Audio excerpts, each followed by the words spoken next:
আমি শুধু আপনাকে ওই কোষাগার থেকে মোহর সরানোর কাজটাই খুব ভালোভাবে করতে দেখেছি মন্ত্রী মশাই। আর বাকি সব কাজে তো আপনি লবডঙ্কা। গোপাল, মুখ সামলে কথা বলো, হ্যাঁ? বেশি বাড়াবাড়ি করো না। কি বলতে চাইছেন মন্ত্রী মশাই? বাড়াবাড়ি করলে মারামারি হয়ে যাবে?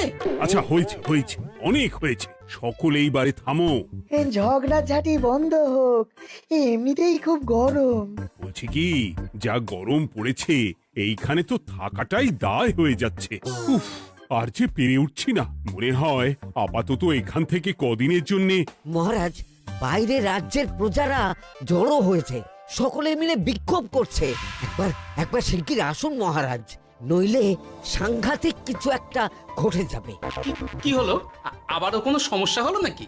আমাদের রাজ্যের প্রজারা তো যথেষ্ট বোঝদার, তারা তো এমনি এমনি ঝামেলা ঝঞ্ঝাট সৃষ্টি করার মানুষ নয়। গোপাল, চলো গিয়ে দেখি।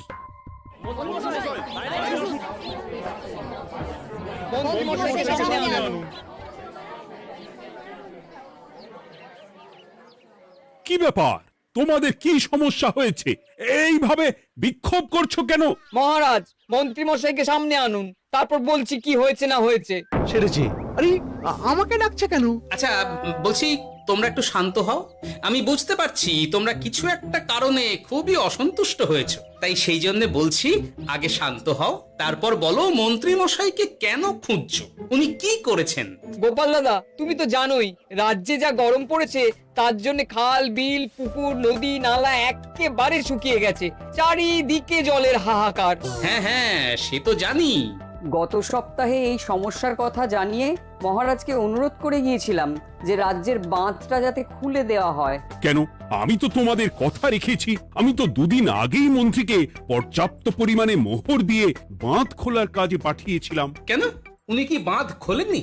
সেইটা ওনাকেই জিজ্ঞাসা করুন। গত দুদিনে উনি তো বাঁধ খুলতে আসেনি, উপরন্তু আমরা ওনাকে ডাকতে গেলে উনি আমাদেরকে তাড়িয়ে দিয়েছেন। সে কি, এ তো ভারী অন্যায়। দুদিন ধরে অপেক্ষা করে আর না থাকতে পেরে আজকে আমরা এখানে এসেছি। এই অবস্থায় আমরা কি করব? যদি আমাদেরকে আমাদের রাজ্য সাহায্য না করে তাহলে কোথায় যাব আমরা? ছি ছি ছি, আমি তো ভাবতেই পারছি না। মন্ত্রী, এই মন্ত্রী। মহারাজ, মন্ত্রী মশাইয়ের ব্যাপারটা পরে দেখে নিচ্ছি, আগে এদেরকে শান্ত করেই চলুন। মনে রাখবেন, প্রজারা একবার বিপক্ষে চলে গেলে কিন্তু খুব মুশকিল হয়ে যাবে। শোনো সকলে, তোমরা আজকের দিনটা একটু কষ্ট করো। আমি কথা দিচ্ছি, কাল সকাল হলেই বাঁধ খোলার ব্যবস্থা করব। ঠিক আছে? ঠিক কথা বলেছো তো গোপাল দাদা। দাদা বলে যখন ডাকো, তখন দেখো এই দাদা তার ভাইদের কিছুতেই নিরাশ করবে না। শুধু আজকের দিনটা একটু চেয়ে নিচ্ছি, ব্যাস। ঠিক আছে, আজকে আমরা চলে যাচ্ছি, কিন্তু কালকে কিছু না হলেই। কোনো কিন্তুরই জায়গায় নেই পুঁটির বাবা। আর তোমরা রাগ করো না। চিন্তা করো না, সকাল হলেই সাঙ্গ পাঙ্গ নিয়ে আমি বাঁধ খোলার কাজে নেমে যাব।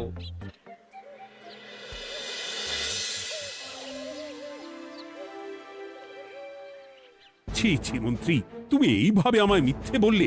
ভাবতেই পারছি না কি দরকার ছিল আমায় মিথ্যে আশ্বাস দিয়ে প্রজাদের সামনে নাক কান কাটার। মুখে কুলুপ কেন? উত্তর দাও।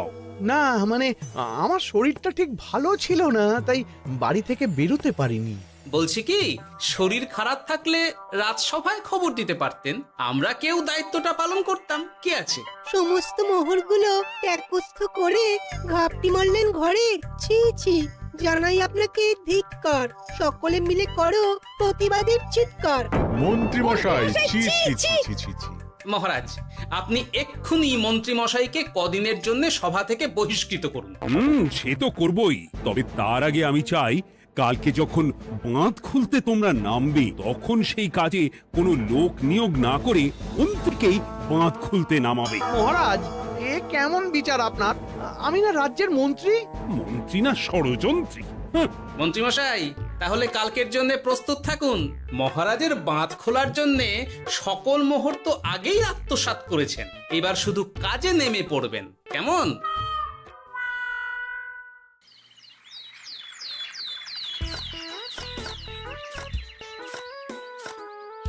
ওহ গোপাল, এইবারে ছেড়ে দাও, আর পাচ্ছি না। এত সহজে হাল ছাড়লে হবে বলুন? এই কে আছো? ওই শাবল কোদালগুলো দাও, আমি এদিকটায় খুঁচিয়ে দিই। সভাকবি, বিজ্ঞানী, এসো এসো এসো, হাত লাগাও। সবে মিলে করি কাজ, বাঁধ খোলা হবে আজ। বাঁধ খোলা হবে আজ, মন দিয়ে করো কাজ। একদম, হাত লাগাও, জোর লাগাও।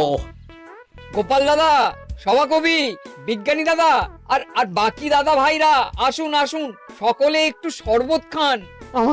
আমাকেও একটু শরবত দাও। মোহরগুলো খেয়েও তৃষ্ণা মেটেনি বুঝি? হুম হুম। বাঁধ এক্ষুনি খুলবে, প্রজাদের সব জ্বালা জুড়বে। বাঁধ খুলে গেছে। আমাকে বাঁচাও, আমাকে বাঁচাও। কোনো সময় ভুল করলে নিজেই সেই ভুল শুধরে আবার ফিরতে হয়। আপনিও তাই করুন মন্ত্রী মশাই, নিজে নিজেই উঠে আসুন। চলো সকলে। গোপাল, তুমি তোমার সাথীদের নিয়ে যা করলে সত্যি ভাবাই যায় না। মহারাজ, নিজেদের রাজ্যের সমস্যায় নিজেরাই কোমর বেঁধে নেমে সমস্যার সমাধান করেছি, পরিস্থিতি মোকাবিলা করেছি। এর জন্যে আপনি এমন করে বলবেন না। ওহ, তোমরা না থাকলে যে কি হতো। মহারাজ, আমরা আছি তো, এত ভাববেন না আপনি। আপনি বরং আমাদের সকলের জন্য কিছু খাবারের ব্যবস্থা করুন, খুব খিদে পেয়ে গেছে। হ্যাঁ, নিশ্চয়ই নিশ্চয়ই। তোমরা সকলে ভিতরে এসো, হাত পা ধুয়ে নাও। ততক্ষণে আমি রানীকে আহারের ব্যবস্থা করতে বলছি।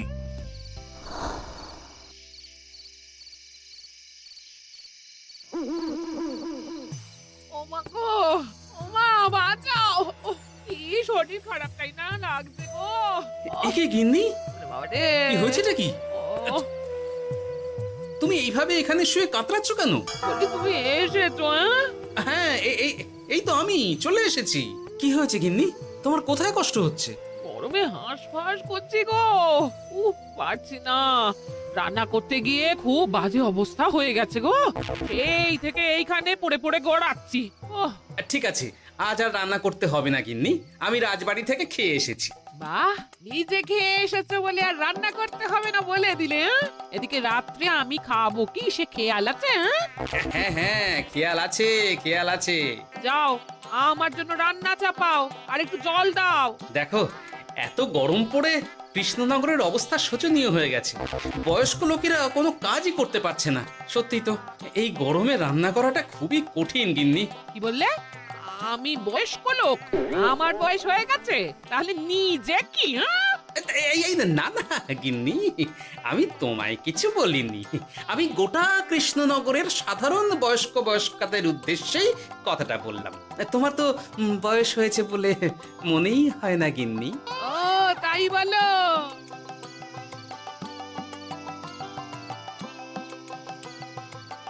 নাও গিন্নি, জল নাও। আজ না হয় আমি রান্না করব। হে ভগবান, মুখের একটু লাগাম দাও। এইভাবে যখন তখন সত্যি কথা বলিও না।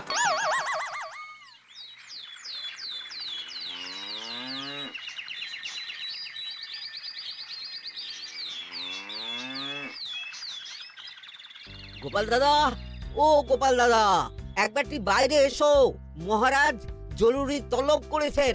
আবার কি হলো গোপাল দাদা, গিন্নি? একবার ও বাইরে গোপাল গিয়ে দাদা। দেখে আসি, বুঝলে? পেয়াদা এসে অনেকক্ষণ থেকে ডাকছে। গোপাল দাদা, আচ্ছা, গিয়ে গোপাল দেখো। দাদা, ও গোপাল দাদা, গোপাল দাদা, ও গোপাল দাদা,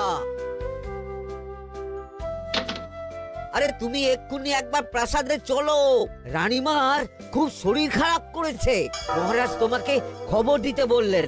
ঠিক আছে, তুমি যাও, আমি আসছি।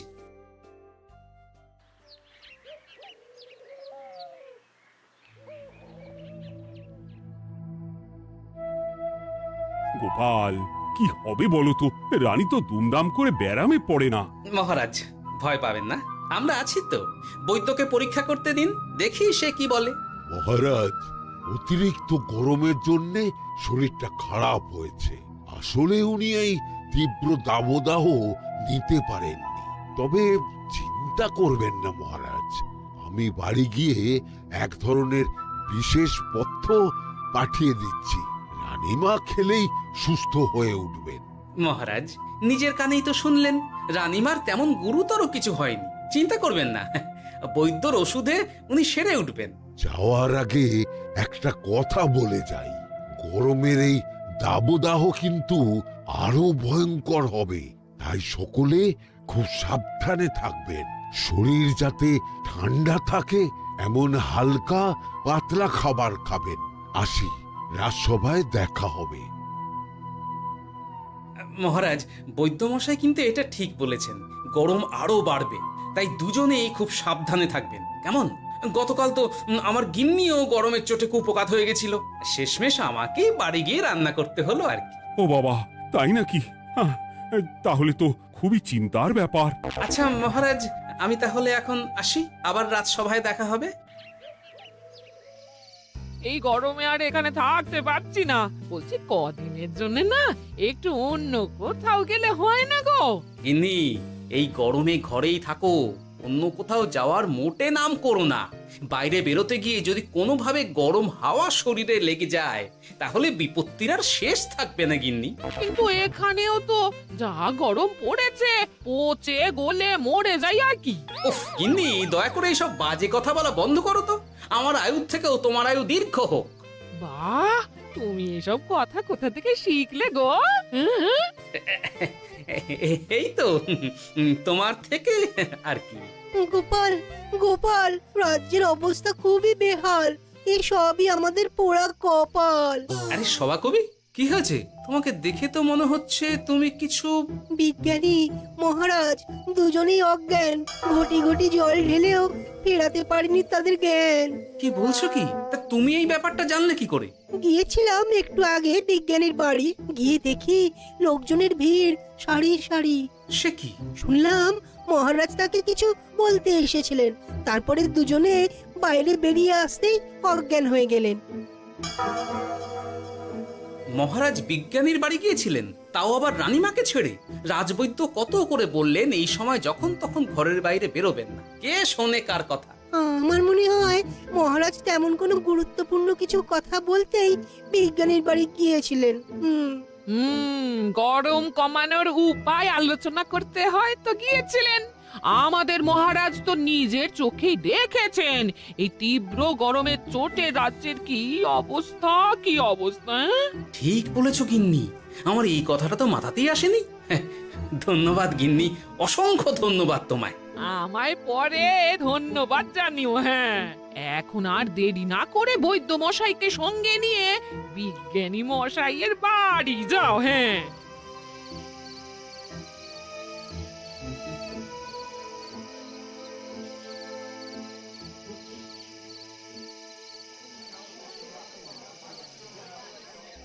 কি বুঝছেন বৈদ্যমশাই? খুব একটা ভালো কিছু বুঝছি না গোপাল। দেখো, সত্যি বলতে ওই কৃষ্ণনগরের অবস্থা খুবই বাজে, তাই এখানকার মানুষেরা একে একে অসুস্থ হয়ে পড়ছে। বাইরের অবস্থাটাও তো ভালো নয়, বুঝতেই পারছো। এখন সান্ধ্যকালীন হাওয়াতেও গরমের তাত রয়েছে। দেখুন, রাজ্যের যা অবস্থা তাতে যদি রাজ্যের মাথা থেকে সমস্ত প্রশাসনিক প্রধানরাই অসুস্থ হয়ে পড়েন তাহলে তো ভীষণ বিপদ। সে তো বটেই, এই জন্যেই আমি বলি কি, মহারাজ সহ সকল সভাসদেরা এই রাজ্য ছেড়ে কদিনের জন্য পাহাড়ি কোনো এক জায়গায় গিয়ে থাকুন, পরিবার নিয়েই যান। দেখুন, আগে নিজেরা বাঁচলে তবে তো রাজ্যবাসীকে ভালো রাখতে পারবেন, তাই না? কথাটা কিন্তু মন্দ বলেনি বৈদ্য। গোপাল, এই গোপাল, তুমি পাহাড়ে যাওয়ার ব্যবস্থা করো। এইখানে আর কিছুদিন থাকলে মরেই যাব। হ্যাঁ গোপাল, আমারও তাই মত। এক্ষুনি যা শরীরে ক্লান্তি এসেছে, আর কদিন এইখানে থাকলে মরেই যাব। মহারাজের অনুরোধে গরম কমানোর কোনো ব্যবস্থাও তো করতে পারলাম না, বাইরে বেরোনো মাত্রই দুজনে মূর্ছা গেলাম। বাবা, ঠিক আছে, বুঝেছি। মহারাজ, আপনি আর এই ব্যাপারটা নিয়ে বেশি ভাববেন না। বিজ্ঞানী, তুমিও আর বেশি কথা বলো না। আমি পাহাড়ে যাওয়ার ব্যবস্থা করছি। আমরা রাজসভা সকলে সব পরিবারই যাব। অনেক কাজ হয়েছে, এখন কিছুদিন আমাদের বিশ্রাম দরকার।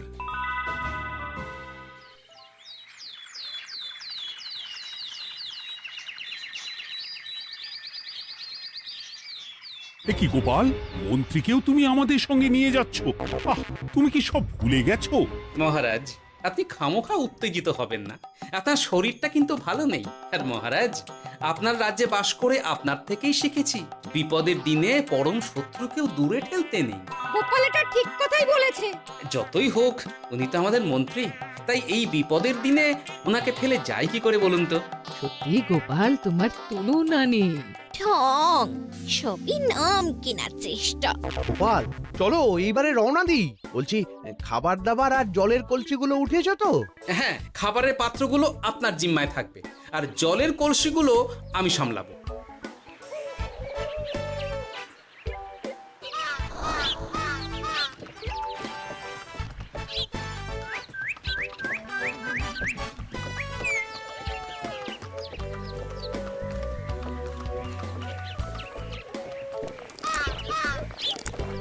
কি গো, তুমি খাবার ছেড়ে শুধুই জল খাচ্ছ?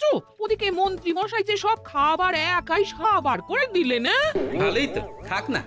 এরপরে বড় বাইরে যেতে হলে বুঝবে, আমি তো ওই জন্যই নিজের জিম্মায় শুধুমাত্র জল নিয়েছি। দেখো, জল খেলে ছোট বাইরে যাওয়ার দরকার হলে চলে যেতে পারবো, কিন্তু বড় বাইরে যাওয়ার দরকার হলে তো যেখানে সেখানে যেতে পারবো না। তাই জলই সই। কিন্তু সবার জল যদি তুমি একাই শেষ করে দিলে তাহলে? এই রে, এটা তো ঠিক বলেছো গিন্নি। পথে ঘাটে কোনো পানীয় জলের পুকুর বা কুয়ো দেখলে জল ভরে নিতে হবে, বুঝলে?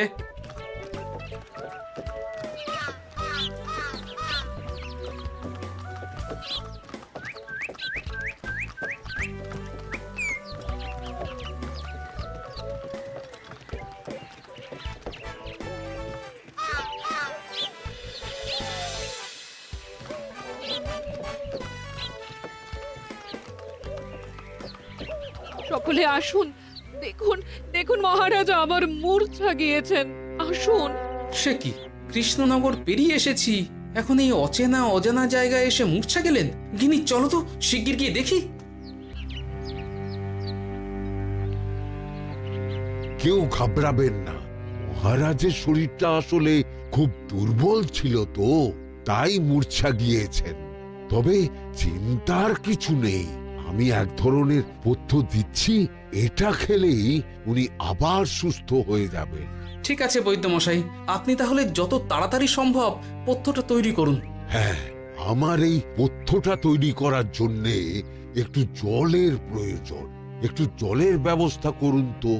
এ মা, বলি গাড়িতে যে এক ফোঁটাও জল নেই গো, কি হবে?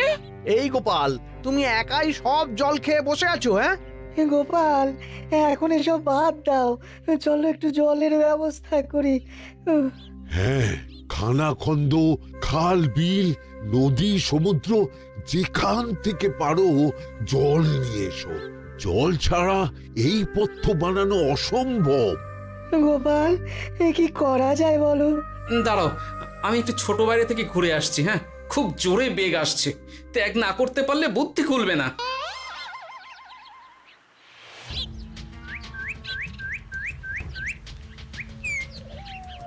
ওদিকে একটা পাত কুয়ো দেখতে পাচ্ছি মনে হচ্ছে।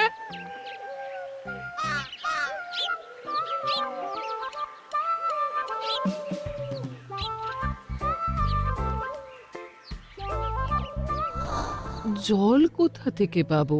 তবে কি জলের অভাবে আজকে মহারাজ সুস্থ হতে পারবেন না? রানীমা, ব্যাকুল হবেন না, আমি আছি তো। আমি থাকতে কিচ্ছু অঘটন ঘটবে না। সকলে শুনুন, বিশেষত মহিলাদের বলছি, আপনারা সকলে নিজেদের কাছে যত শাড়ি আছে সেই প্রত্যেকটা শাড়ি আমাকে দিন। আমি শাড়ি জুড়ে জুড়ে লম্বা রশ্মি বানাবো, তারপর সেই রশ্মিতে বালতি ঝুলিয়ে জল তুলব। দয়া করে কেউ দেরি করবেন না।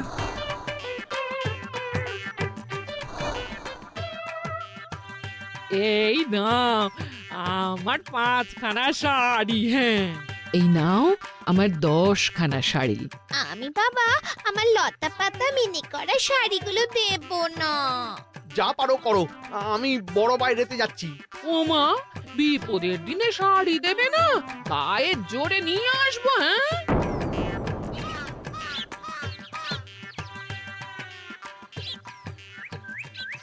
এ বাবা, এখনো কিছুটা কাপড় লাগবে তো। যা গভীর পাতকুয়া, সবার সব শাড়ি তো কাজে লাগিয়ে দিয়েছি, এখন কি হবে? আরে ওই তো কার একটা ঝোপের কাছে ধুতি পড়ে রয়েছে, যাই ওইটাই নিয়ে নি। এই গোপাল গোপাল, আরে করো কি, ওটা তো আমার ধুতি। আরে আরে আমি এই ঝোপে বড় বাইরের জন্য এসেছি। আরে মন্ত্রী মশাই, বড় বাইরে করার সময় অযথা অন্যদিকে মন দেবেন না, তাহলে পেট সাফা হবে না।